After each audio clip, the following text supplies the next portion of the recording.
2019లో పోటీ చేస్తే కనీసం డిపాజిట్లు కూడా ఇవ్వలేని పరిస్థితి వచ్చింది. ఏమనుకోవాలి దాన్ని? మా పిల్లలు మా మనవల బతుకులు బాగుండాలంటే నీలాంటి నాయకురాలు రావాలమ్మా అని చెప్పారు. బంగారాజు గారికి మీ మధ్య కొంత సమన్వయ లోపం ఉందనేది బహిరంగంగానే చర్చలు జరుగుతున్నారు. సీట్ వచ్చేనా రాకపోయినా ఇద్దరం కలిపి అదే చిత్తశుద్ధితో పనిచేస్తామని మేము ఇద్దరం మాట్లాడుకున్నాం. మీ భూములు కొన్ని ప్రభుత్వ భూములు ఆక్రమించుకున్నారన్న ఒక దీన్ని అపవాదాన్ని ఒట్టగట్టుకున్నారు, విమర్శలు వస్తున్నాయి. అప్పలనాయుడు గారు చేసిన మైనింగ్ మాఫియా చిన్న పిల్లల్ని అడిగినా చెప్తారు. పెద్ద మైనింగ్ డాన్ అయినా.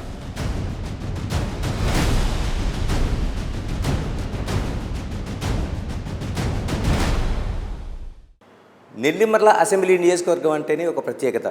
ఇక్కడ రాజకీయాలకు కూడా అలాంటి ప్రత్యేకత ఉంది. ఇలాంటి పరిస్థితుల మధ్య తెలుగుదేశం జనసేన ఈసారి ఒక కూటమిగా ప్రయాణం చేస్తున్న టైంలో ఇక్కడ సమన్వయం ఏ విధంగా జరుగుతుంది? ఇక్కడ జనసేన ఇన్ఛార్జిగా ఉన్న లోకం మాధవి మన ముందున్నారు. అంటే ఈసారి టికెట్ ఎవరికి వెళ్ళబోతుంది? ఇదే ప్రశ్నలు మొత్తం ఓటర్లతో పాటు అంతా ఎదురు చూస్తున్నారు. మాధవి గారు నమస్తే. నమస్కారం అండి. ఎలా ఉంది జనసేన తెలుగుదేశం ఒక సమన్వయంతో 2019 తర్వాత పెద్ద సమన్వయంతో ముందుకెళ్తున్నారు? ఎలాంటి సమన్వయం ఉంది? ఎందుకంటే మీరు మీ పార్టీ నుంచి ఒక సమన్వయకర్తగా ఉన్నారు జిల్లాకి. అవునండి. ముందుగా బిగ్ టీవీ ప్రేక్షకులందరికీ నా నమస్కారం. సమన్వయ లోపం ఉందని చెప్పి మీరు చూపిస్తున్న ఛానల్స్ని చూస్తే వాళ్ళు ఖచ్చితంగా రెండు పార్టీలని సపోర్ట్ చేయని ఛానల్స్ అవి. నేను పేర్లు ఎత్తను. సమన్వయ లోపం అస్సలు లేదండి. తెలుగుదేశం శ్రేణులు అలాగే జనసేన శ్రేణులు ప్రజలు కూడా ఈరోజు కోరుకుంటున్నది ఏంటంటే రాష్ట్రంలో వైసీపీ విముక్త ఆంధ్రప్రదేశ్ మాకు కావాలి. ప్రభుత్వం అనేది ప్రజలకి సమన్యాయం చేసేది కావాలి. అలాంటి ప్రభుత్వం చంద్రబాబు నాయుడు గారు పవన్ కళ్యాణ్ గారు వస్తేనే ఈరోజు సాధ్యపడుతుందని ప్రజలే చెప్తున్నారు. పొత్తులు ముందర నుంచి విరిగిపోవాలి. ఎందుకంటే పొత్తుల్లో వైఎస్ఆర్సీపీ పార్టీ పూర్తిగా తుడిచిపెట్టుకుపోతుంది అన్నది వాళ్ళ భయం. అందుకని చెప్పే దాని మీద బురద జల్లడానికి వాళ్ళు ప్రతి నిమిషం పత్రికల్లో రాయిస్తున్నారు మా మీద. అలాగే పొత్తుల మీద కూడా ప్రతి నిమిషం బురద జల్లుతున్నారు. క్షేత్రస్థాయిలో ఇరు పార్టీల వాళ్ళని కూడా ఖచ్చితంగా కలిపే పనిచేస్తున్నాం. టికెట్ ఎవరికి వచ్చినా కూడా అదే చిత్తశుద్ధితో ప్రజల కోసం ప్రజల శ్రేయస్సు కోసం పనిచేస్తాం. విజయనగరం జిల్లాలో 9 నియోజకవర్గాల్లో విజయకేతన ఎగరవేయడానికి ఈరోజు తెలుగుదేశం జనసేన రెడీ అవుతున్నది అనడంలో అస్సలు ఎటువంటి సందేహం లేదండి. ఎందుకు చేయాల్సి వస్తుంది అంటే మీ పార్టీలో కూడా చాలామంది ఉన్నారు, తర్వాత తెలుగుదేశం ఉన్నారు. బంగారాజు గారికి మీ మధ్య కొంత సమన్వయ లోపం ఉందనేది బహిరంగంగానే చర్చలు జరుగుతున్నారు. అంటే అది ఏమైనా కుట్రగా అనుకోవాలా, లేకపోతే వాస్తవాన్ని మీరు కప్పిపుచ్చుతున్నారు అనుకోవాలా? ఖచ్చితంగా కుట్రేనండి. బంగారాజు గారు నేను రోజు మాట్లాడుకుంటాం. ఎవరికి సీట్ వచ్చినా కూడా ఇద్దరం కలిపి పనిచేస్తామన్నది మేము అనుకుంటున్నది. ఎందుకంటే ఇప్పుడు నాకు సీట్ ఇస్తారు, ఇచ్చిన తర్వాత నేను ఏకపక్షంగా నిర్ణయాలు తీసుకోవడం సరి అయింది కాదు. ఎందుకంటే పొత్తులో భాగంగా తెలుగుదేశం నాయకులు జనసేన నాయకులు కలిపి ఆ నియోజకవర్గంలో ప్రజల కోసం పనిచేయాలన్నది చంద్రబాబు నాయుడు గారు పవన్ కళ్యాణ్ గారు ఈరోజు అలయన్స్ పెట్టుకోవడానికి కారణం. సీట్ వచ్చేనా రాకపోయినా ఇద్దరం కలిపి అదే చిత్తశుద్ధితో పనిచేస్తామని మేము ఇద్దరం మాట్లాడుకున్నాం. ఎటువంటి సమన్వయ లోపం అనేది లేదండి, రాబోదు కూడా. ఎందుకంటే వచ్చే 10 ఏళ్ళు ప్రజల కోసం పనిచేయాలి, ఇలాగే పనిచేయాలన్నది మా నాయకుల ఆదేశం. దాన్ని మేము శిరసావహిస్తానని ఈరోజు చెప్తున్నానండి. ఎలాగంటే జనసేన నుంచి పవన్ కళ్యాణ్ ఈ జిల్లాకు సంబంధించి చాలా వరకు ప్రచారాలు చేశారు. తర్వాత ఉద్దానం లాంటి చోట ఆయన ఆ సమస్యని గవర్నమెంట్ ఎక్స్పోజ్ చేశారు, దాని పరిష్కారానికి అనేక కృషి చేశారు. అంటే ఇలాంటి పరిస్థితుల్లో నెల్లిమర్లకు సంబంధించి అంటే జిల్లాలో ఏదో ఒక సీటు జనసేనకు ఉండాలనే ఒక ఆశాభావం అయితే మీకు వ్యక్తమవుతుంది. నెల్లిమర్లకు సంబంధించి ఎలాంటిది ఉంది? అంటే మీకు ఏమైనా సీట్ ఇచ్చే అవకాశాలు ఏమైనా కనిపిస్తున్నాయా? మీ నుంచి ఏమైనా డిమాండ్ ఉందా? మేమైతే డెసిషన్ అంతా కూడా పవన్ కళ్యాణ్ గారికి వదిలేసామండి. గత 3 ఏళ్లుగా క్షేత్రస్థాయిలో ప్రజల మధ్య తిరుగుతున్నాను, ప్రజా సమస్యల మీద పోరాటం చేస్తున్నాను, ప్రజలకు ఎలా న్యాయం జరుగుతుందన్న ఆలోచన విధానంతోనే ముందుకెళ్తున్నాను. ప్రజలకు ఈరోజు జరుగుతున్న అన్యాయాలు ఏంటి, ఆ అన్యాయాలకి మనం ఎలాగా నాయకత్వం వచ్చిన తర్వాత జనసేన తెలుగుదేశం ప్రభుత్వం ఖచ్చితంగా 2024లో వస్తుంది కాబట్టి వచ్చిన తర్వాత వాళ్ళకి ఎటువంటి న్యాయం చేసి వాళ్ళని ఆర్థికంగా ఎలా బలోపేతం చేయాలన్నది మా ప్రధాన లక్ష్యం అండి. నేను ఒక పారిశ్రామికవేత్తగా 1997లో ఈ ప్రాంతానికి వచ్చాను. ఈ ప్రాంతానికి ఎందుకు వచ్చారు మీరు ఏ హైదరాబాద్లోనో అలాగే ఎక్కడో బెంగళూరులోనో పెట్టుకుంటే కోట్లు సంపాదిస్తారు కదా అని అంటే నేను ఒకటే సమాధానం చెప్పాను వాళ్ళకి. నేను చెప్పిన సమాధానం ఏంటంటే ఈ ప్రాంతం వెనుకబాటుతనానికి నెట్టివేయబడుతున్నది. ఇక్కడ ఒకప్పుడు విద్యల నగరంగా ఉన్న విజయనగరం ఈరోజు కాలేజీలన్నీ మూతపడిపోతున్నాయి. అలాగే ఇక్కడ ప్రజలకు విద్య దూరం అయిపోతున్నది కూడా. అది చాలా బాధాకరం. నేను ఇక్కడే చదువుకున్నాను, విజయనగరంలో చదువుకున్నాను, నేను విజయనగరంలో పుట్టాను. కాబట్టి ఈ ప్రాంతానికి ఏదైనా చేయాలి, ఈ ప్రాంతంలో ప్రజలకు అండగా నిలబడాలి. అలాగే ఇక్కడ ముఖ్యంగా అమ్మాయిలు 10వ తరగతి అవగానే పెళ్ళిళ్ళు చేసేస్తారు. వాళ్ళ మేనమావకో లేకపోతే మేనబావకో ఇచ్చి పెళ్ళిళ్ళు చేసేస్తారు. ఆర్థికంగా వాళ్ళు బలోపేతం అవ్వాలి. ఎందుకంటే వాళ్ళు కనీసం వాళ్ళ పిల్లల్ని ఈరోజు ఎలా చదివించుకోవాలి, వాళ్ళు ఎలా ఉన్నత స్థాయిలో వస్తారని కూడా 1997లో వాళ్ళకి తెలియట్లేదు. నేనైతే ఖచ్చితంగా విద్య ఉద్యోగాలకి పెద్దపీట వేస్తూ ముందుకు సాగాను. ఈరోజు మా కంపెనీలోనే చాలామంది అమ్మాయిలు ₹1,00,000 జీతంతో పనిచేస్తున్నారు. వాళ్ళ భర్తలేమో వ్యవసాయం చేస్తున్నారు. అది మేము సాధించింది. ఇలా మీరు విద్యావేత్తగా ఉన్నారు, వ్యాపారవేత్తగా ఉన్నారు, ఇండస్ట్రియలిస్ట్గా కనిపిస్తారు, యుఎస్ రిటర్న్ నుంచి వచ్చిన తర్వాత ఉన్నారు. ఈ ప్రాంతంలో మీరు ఉంటుంది, ఇక్కడే పుట్టానంటున్నారు. అంటే మేజర్గా ఉండే సమస్య ఇన్ని సంవత్సరాలుగా అసలు పరిష్కారం కాకుండా ఉండడానికి ఏంటి ప్రధానమైన కారణం ఏంటి? అప్పుడు తెలుగుదేశం ఉంది, తర్వాత మధ్యలో పార్టీలు మారినాయి, కాంగ్రెస్ ఉంది, తర్వాత తెలుగుదేశం, ఇలా కాంగ్రెస్, ఇన్ని పార్టీలు ఉన్నాయి కదా వైసీపీతో పాటు. ఎందుకు పరిష్కారం కాలేదు? ఒకటి, రాజకీయ నాయకులకి అవగాహన లేకపోవడం అండి. ఇది చేస్తే ఈ ప్రాంతం బాగుపడుతుంది అని అవగాహన లేకపోవడం. ఇప్పుడంటే నెల్లిమర్ల నియోజకవర్గం మీరు అన్నట్టుగా చాలా హాట్ నియోజకవర్గంగా మారిందని మీరు అంటున్నారు. ఎందుకంటే ఎయిర్పోర్ట్, భోగాపురం అనే ప్రాంతం ఇంతకుముందు ఎవరికి తెలియదు అసలు. ప్రజలందరూ కూడా ఏదో ఒకటి బతుకుతున్నానులే, ఇక్కడ మనం పండించుకుంటున్నాం, గింజలు పండించుకొని బతుకుతున్నాం, వచ్చిన దాంతో ఉంటున్నాం అన్నట్టు ఉంటున్నారు తప్పించి ఎయిర్పోర్ట్ వచ్చిన తర్వాత ఈ నియోజకవర్గం తాలూకు పేరు బయటకు వచ్చింది బాగాను. కానీ నేనేమంటున్నానంటే ఎయిర్పోర్ట్ వచ్చినంత మాత్రాన నాయకులు చిత్తశుద్ధితో పనిచేయకపోతే, కరెక్ట్గా పనిచేయకపోతే ఈ ప్రాంతం అభివృద్ధి చెందదు. అంటే ఇప్పుడు నెల్లిమర్లలో కాదు, తెలుగుదేశం నుంచి కాదు, అంతకుముందు మిగతా చోట చాలామంది మంత్రులు చేశారు. నారాయణ స్వామి లాంటి వాళ్ళు దాదాపు 7 సార్లు ఎమ్మెల్యే చేస్తే ఒకసారి మంత్రి చేశారు. మరి వీళ్ళందరికీ అవగాహన లేకుండానే ఉందా, లేకపోతే అవకాశవాదంతో ఆ పదవులు గడుపుకుంటూ వెళ్ళిపోయారంటారు? నారాయణ స్వామి నాయుడు గారు చాలా మంచి మనిషి అండి, చాలా మంచి మనిషి. అందుకే ప్రజలు అతనికి 7 సార్లు పట్టం కట్టారు. కానీ అతనికి కూడా అవగాహన లేదు. ఇది చేస్తే ప్రాంతం బాగుపడుతుందన్న అవగాహన లేదు. ఎవరైనా ప్రజలు బాబు మా ఇల్లు కాలిపోయిందంటే సాయం చేశారు, ఎవరైనా ఇక్కడ అమ్మ ఇది కావాలి అనుకుంటే సాయం చేశారు. అంతే తప్పించి ఈ రోడ్డు ఇన్ఫ్రాస్ట్రక్చరు ఈ వ్యవస్థ బాగా ఉంటే అప్పుడు ప్రాంతం బాగుపడుతుంది అన్న అవగాహన లోపం ఆయనలో ఉన్నది. ఇప్పుడంటే ఇంత పెద్ద హైవే వచ్చింది, ఇక్కడికి ఎయిర్పోర్ట్ వస్తున్నది. ఇవన్నీ రావడంతో నెల్లిమర్ల నియోజకవర్గానికి ఇంకా అభివృద్ధి చేసే అవకాశం ఉంది. కానీ వయోపరిమితి వల్ల వయోభారం మీద పడి ఆయన పక్కకి ఏం చేయాలంటారు? నెల్లిమర్ల లాంటి ప్రాంతం, ఈ కింది అట్టడుగున ఉన్న ప్రాంతం అభివృద్ధి చెందాలంటే 1, 2, 3 అని ఒక మేజర్ మీ ఆలోచనలు ఏమున్నాయి? మేము రాజకీయాల్లోకి రాకముందు నుంచి ఒక పద్ధతిలో ప్రణాళికతో ముందుకెళ్తున్నాం. మేము 2030 విజన్ అని ఒకటి పెట్టుకున్నాం. నేను నా భర్త రాజకీయాలు అన్నవి మాకు ఎందుకో రుచించలేదు. ముందర ఏ పార్టీలోకి వెళ్ళినా మనం అనుకున్నది చేయలేమేమో అన్న బాధతో వెనక్కుండిపోయాం. కానీ ఇక్కడ స్థానిక యువతకి మనం సరి అయిన అవగాహన కల్పిస్తూ, శిక్షణ ఇస్తూ, వాళ్ళకి డబ్బులు మెయిన్, మనం దాన్ని వాళ్ళకి సాయం చేస్తూ వాళ్ళ చేత పరిశ్రమలు పెట్టించి ఆ పరిశ్రమలు కూడా స్థానికంగా ఉన్న వనరులకు అనుసంధానం చేస్తూ అటు రైతుకు కానీ, ఇటు మత్స్యకారులకు కానీ, భవన నిర్మాణ కార్మికులకు కానీ వాళ్ళకి అనుసంధానం చేస్తూ మనం పరిశ్రమలను ఈరోజు తీసుకొస్తే. ఎలాంటి పరిశ్రమ కావాలి? ఎందుకంటే ఇక్కడ జూట్ మిల్లు మూతపడి, చెరకు పరిశ్రమలు మూతపడి, మీ జిల్లాలోన ఇన్ని మూతపడిన తర్వాత ఇంకా ఎలాంటి పరిశ్రమలు రావాల్సిన అవసరం ఉంది? పరిశ్రమలు అనేవి ఏంటంటే ఎందుకు మూతపడుతున్నాయని మీరు చూస్తే ఖచ్చితంగా ప్రభుత్వం తాలూకా వాళ్ళకి రాయితీలు కానీ, వాళ్ళని లాభాల్లోకి తీసుకొచ్చే విధంగా కానీ ఏ ప్రభుత్వం ప్రయత్నించలేదు.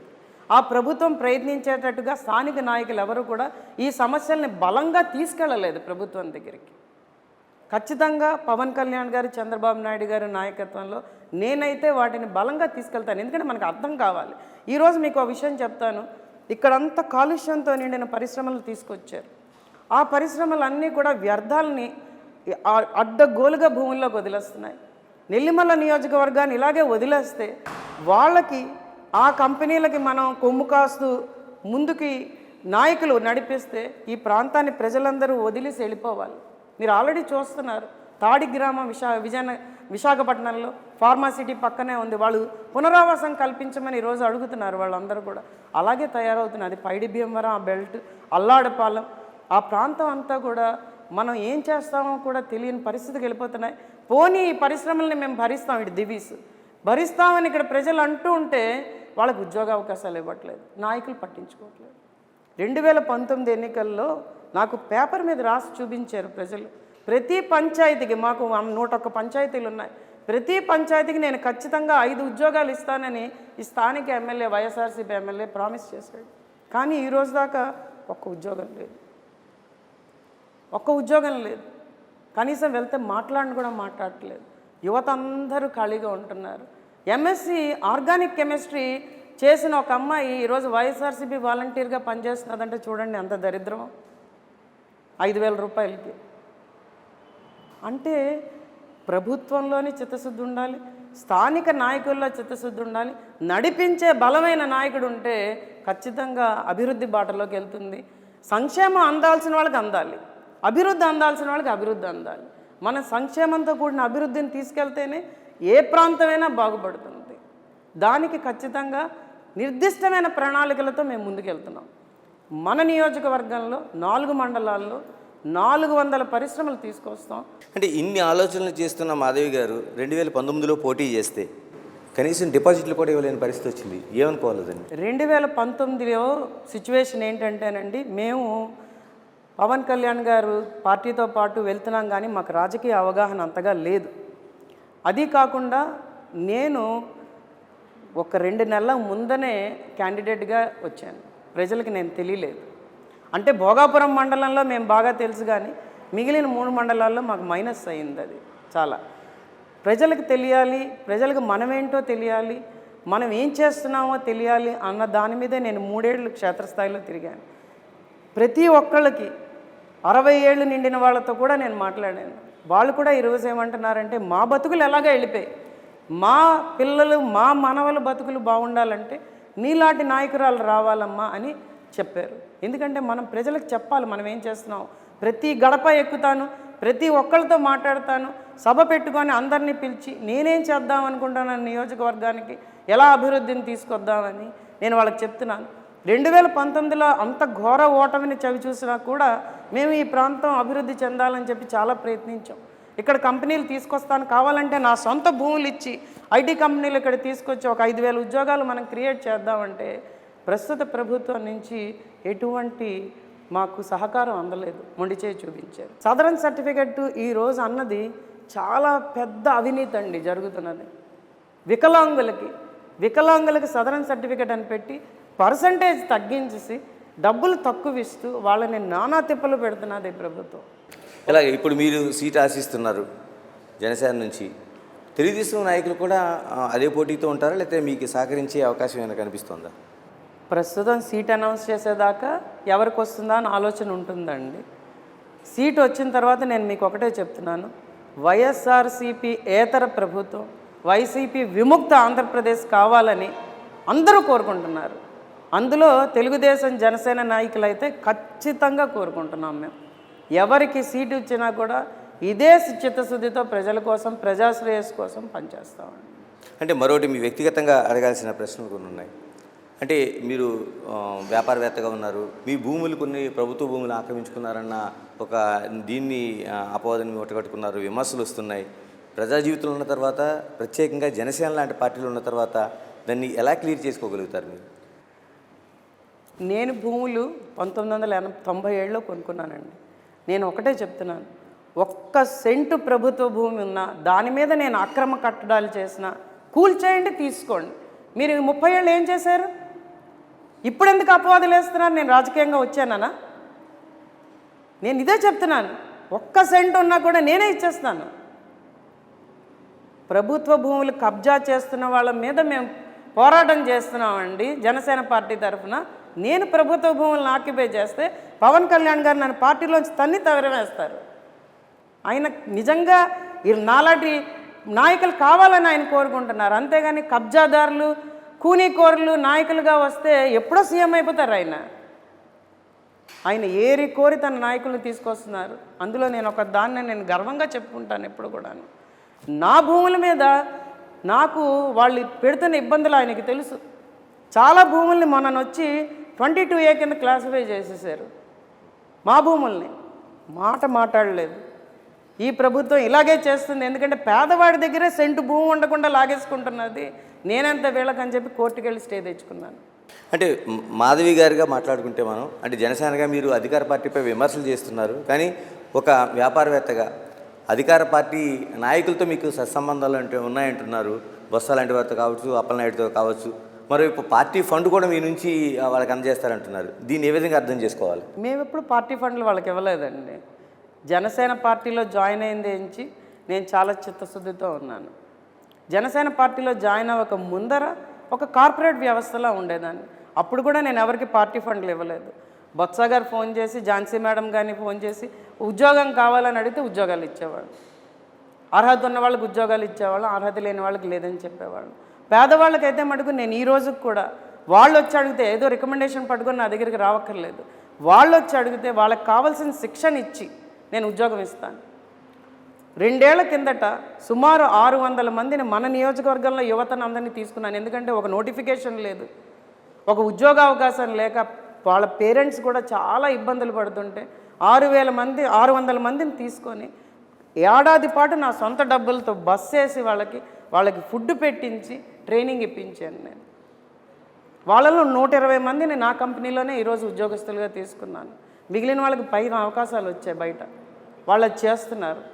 కానీ వాళ్ళు ఇంతసేపు నన్ను అంటున్నది, మేడం మీరు ఖచ్చితంగా పరిశ్రమలు తీసుకురండి, మేము మళ్ళీ వెనక్కి వచ్చేస్తాం, మా కుటుంబాలను వదిలి మేము వెళ్ళలేకపోతున్నాం, వలసలు వెళ్తున్నాం, చాలా బాధపడుతున్నారు. ఈరోజు కూడా ఎవరైనా చదువుకుంటే ఈ ఫార్మా కంపెనీలు అన్నీ కూడా పరవాడు పంపిస్తే లేకపోతే హైదరాబాద్ పంపించేస్తున్నాయి ఉద్యోగాల కోసం. ఇక్కడ ఇవ్వట్లే ప్రజలెవరికి కూడా.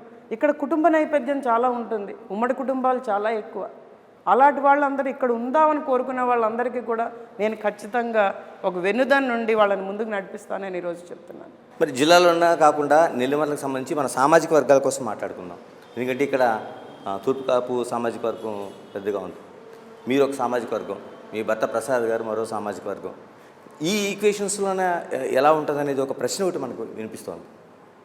నెల్లిమర్ల నియోజకవర్గంలో కుల సమీకరణ ఒక్కటే తీసుకుంటే సరిపోదన్నది అటు చంద్రబాబు నాయుడు గారు ఇటు పవన్ కళ్యాణ్ గారు కూడా ఆలోచిస్తున్నారు. ఎందుకంటే ఇది అభివృద్ధి చెందే నియోజకవర్గం కాబట్టి ఇక్కడ ఖచ్చితంగా వచ్చే నాయకుడు కులాల సమీకరణలో కొట్టుకొని పోతే చాలా కష్టం అవుతుంది. నేను అదే చెప్పాను మీకు, వచ్చిన నాయకులందరూ కూడా మత్స్యకారులని, యాదవుల్ని ఒక ఓటు బ్యాంకులా చూశారు తప్పించి వాళ్ళకి చేయూతనివ్వలేదని నేను ఈరోజు చెప్తున్నాను. కాబట్టి విజయనగరం జిల్లా ఎదగపోవడానికి కారణం కూడా అదే. ఒకే కులాన్ని మీదకి తీసుకొస్తూ అణిచేసి వెనుకబాటుతనానికి గురి చేస్తున్నారు. కాబట్టి ప్రజలందరూ ఈరోజు కోరుకుంటున్నది ఏంటంటే ఈ కులాలకి మతాలకి అతీతంగా పవన్ కళ్యాణ్ గారు ఉన్నారు కాబట్టి ఆయన నాయకత్వంలో నేను ఖచ్చితంగా పనిచేస్తాను. కాబట్టి నాకు అవకాశం ఇస్తే ఈ ప్రాంతం బాగుపడుతుంది అన్న ఉద్దేశంతో ఈరోజు ప్రజలే ముందుకు వస్తున్నారు. ఈరోజు నాయకులు కూడా చాలామంది పార్టీలో జాయిన్ అవ్వడానికి, నాతో పాటు నడవడానికి ఈరోజు ఉన్నారని చెప్పి నేను చెప్తున్నానండి. తెలుగుదేశం పార్టీ గురించి మాట్లాడదాం. తెలుగుదేశం పార్టీ నుంచి వస్తున్న ఒకే విమర్శ ఏంటంటే మీరు మీ పార్టీ నుంచి జిల్లా సమన్వయకర్తగా ఉన్నారు, కానీ అక్కడ ఉండే పార్టీ నాయకులు కావచ్చు లేకపోతే మిగతా వాళ్ళు కావచ్చు, వాళ్ళ పార్టీ ఆఫీసులో మీ జెండా ఎగురుతుంది, మీ పవన్ కళ్యాణ్ గారి ఫోటోలు ఎగరేస్తున్నారు, వాళ్ళ వాహనాల మీద ఉంటున్నాయి, మీ ఆఫీసులో కావచ్చు మీ వాహనాలపైన కావచ్చు, అటువంటి సమన్వయం ఎక్కడ కనిపించట్లేదు అనేది ఒక పాయింట్ అవుట్ చేస్తున్నారు. సమన్వయం తెలుగుదేశంతోనా లేకపోతే తెలుగుదేశంతో ఖచ్చితంగా ఉందండి. నేను అదే మీకు 2-3 సార్లు చెప్పాను, సమన్వయ లోపం అంటే లేదు.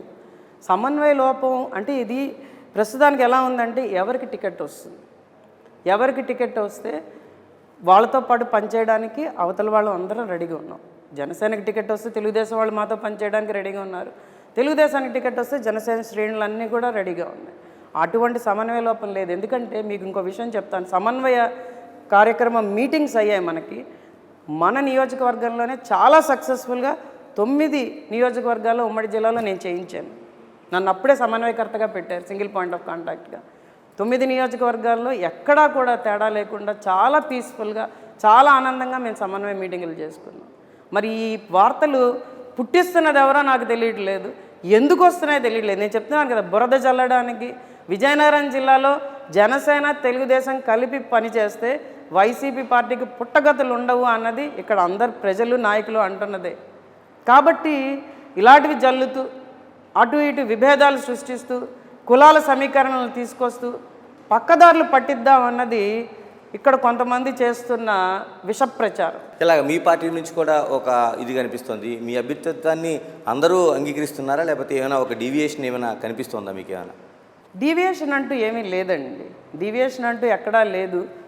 ఖచ్చితంగా అందరూ కూడా దాన్ని సమర్థిస్తున్నారు. నేను అదే అంటున్నాను కదా, ఈ టికెట్టు ఈ గోళ వెళ్ళిపోతే కొంతమంది, చాలా తక్కువ మంది, ఒకళ్ళిద్దరు వీళ్ళతో చెప్పచ్చు కుల సమీకరణలు తీసుకొస్తున్నారు తప్పించి 99% people they are with me.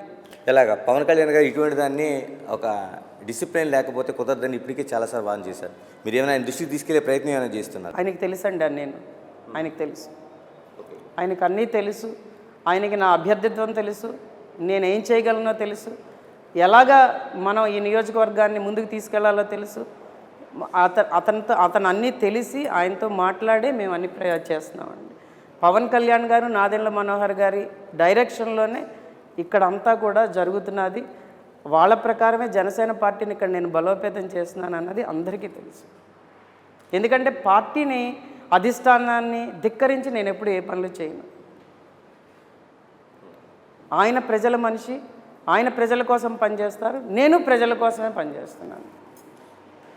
నెల్లిమర్లకు సంబంధించే కాదు, రాష్ట్ర వ్యాప్తంగా వైసీపీ పార్టీ 175 సీట్లు ఒక ఎజెండాతో ముందుకు వస్తుంది. అందులో నెల్లిమర్ల కూడా ఒకటి. అంటే అప్పలనాయుడు కూడా అదే స్ట్రాంగ్ ఇది చూపిస్తున్నాడు. గతంలో అధికారంలో ఉన్నాడు ఆయన, ఇప్పుడు అధికారం కోసం ఇది అవుతున్నాడు. దాన్ని ఢీకొట్టే సత్తా ఉందా అనేది మిమ్మల్ని సూటిగా ప్రశ్నిస్తే ఏం చెప్తారు? ఖచ్చితంగా ఉందనే చెప్తానండి, ఖచ్చితంగా ఉంది. తెలుగుదేశం జనసేన కలిసి ఇక్కడ పోటీకి దిగితే అప్పలనాయుడు కనుమరుగైపోతాడు. నేను చెప్తున్నాను ఆ విషయం. అప్పలనాయుడు మీద చాలా వ్యతిరేకత కూడా ఉన్నది. అప్పలనాయుడే కాదు, వైసీపీ ఏ క్యాండిడేట్ని నించోబెట్టినా ఈరోజు పరిస్థితి అది.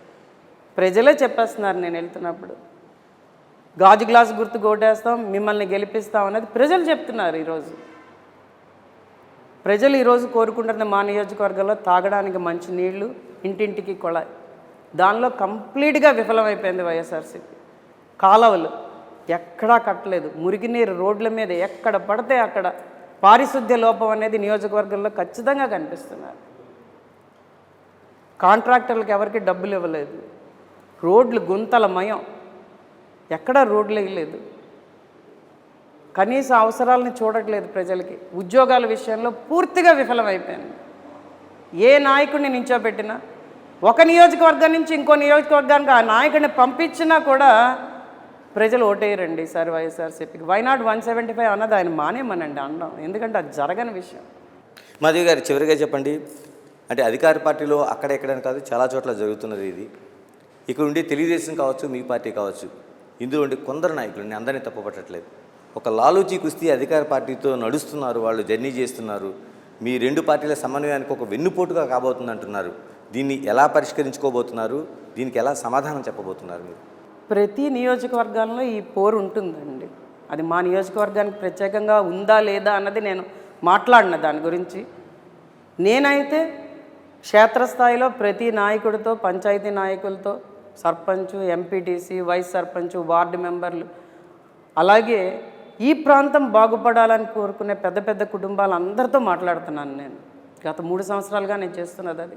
ప్రతి ఒక్కరిని కలుస్తున్నాను, ప్రతి ఒక్కరితో మాట్లాడుతున్నాను. ఇప్పుడు అందరూ నా వైపు వచ్చేస్తే 2 లక్షల ఓట్లు నాకు పడిపోయి నేనే గెలిచేది ఉంటుందా చెప్పండి? ప్రజాస్వామ్యంలో వాళ్ళు ఎవరికి నచ్చితే వాళ్ళకి ఓటేస్తారు. కొంతమంది నాయకులు ఇన్ఫ్లుయెన్స్ చేస్తారు, కొంతమంది నాయకులు లాలూచీ పడతారు, ఇవన్నీ ఉంటాయి. ఉండబట్టే మెజారిటీ ఎవరికి వస్తే వాళ్ళు గెలుస్తారు. ప్రతిపక్షమే లేకుండా 175 గెలిచేద్దామని జగన్మోహన్ రెడ్డి గారు అనుకోవడం దురాశ. ఖచ్చితమైన బలమైన ప్రతిపక్షం ఉన్నప్పుడే రాష్ట్రం అనేది అభివృద్ధి పదంలో నడుస్తుంది. ఇప్పుడే నియంతలా అయిపోయాడు ఆయన. ఆయన ఏం నచ్చితే అది చేస్తాడు. కనీసం వాళ్ళ సొంత మంత్రుల మాట కూడా వినడు. కొన్ని కోట్లు పెట్టిన ప్రధాన సలహాదారుల మాట వినట్లేదు ఆయన. వాళ్ళు పెద్ద చేయలేరండి. ఇప్పుడు ఏంటంటే వేవ్ వచ్చింది. జనసేన తెలుగుదేశం ప్రభుత్వం ఈసారి రావాలి. చంద్రబాబు నాయుడు గారు, పవన్ కళ్యాణ్ గారు వస్తేనే రాష్ట్రం బాగుపడుతుందన్న వేవ్ ఆల్రెడీ రాష్ట్రంలో వచ్చింది. ఎవరు ఎన్ని రకాలుగా ప్రయత్నించినా అది ఆగదు. పవన్ కళ్యాణ్ గారి నిజాయితీ, చంద్రబాబు నాయుడు గారి అనుభవం రెండూ కలిస్తే ఈ రాష్ట్రం అప్పుల్లోంచి బయటకు వస్తుంది. ఒక రాజధాని వస్తుంది, పోలవరం ప్రాజెక్టు పూర్తవుతుంది, అలాగే మా నియోజకవర్గంలో రామతీర్థ సాగర్ ప్రాజెక్టు పూర్తవుతుంది, ఎత్తిపోతలు వస్తాయి, రైతులకు బాగుంటుంది. ఈరోజు ప్రతి వర్గానికి ప్రతి కులానికి మంచి జరుగుతుందని అన్నది ప్రజలు నమ్ముతున్నారు. ప్రజల్లో ఆ నమ్మకం వచ్చిందంటే ఖచ్చితంగా ఆ సునామీని ఎవరు ఆపలేరు. థ్యాంక్ యూ అండి, thank you very much, all the best. ఇది మనకి నెల్లిమర్లో జరుగుతున్న నేనే ఎమ్మెల్యే కార్యక్రమం. అంటే తెలుగుదేశం మరోవైపు జనసేన పార్టీల మధ్య ఒక సమన్వయం ఉంది. ఇక్కడ జనసేన సీట్ ఆశిస్తుంది. మరోవైపు సీట్ ఎవరికి వచ్చినా, అటు తెలుగుదేశం కావచ్చు లేకపోతే జనసేన కావచ్చు, ఎవరికి వచ్చినా సమన్వయంతో పనిచేస్తాం, అధికార పార్టీని ఇక్కడ ఖచ్చితంగా ఓడించి తీరుతామన్న ఆత్మవిశ్వాసాన్ని అయితే వ్యక్తం చేస్తున్నారు. Signing off, this is Ganesh.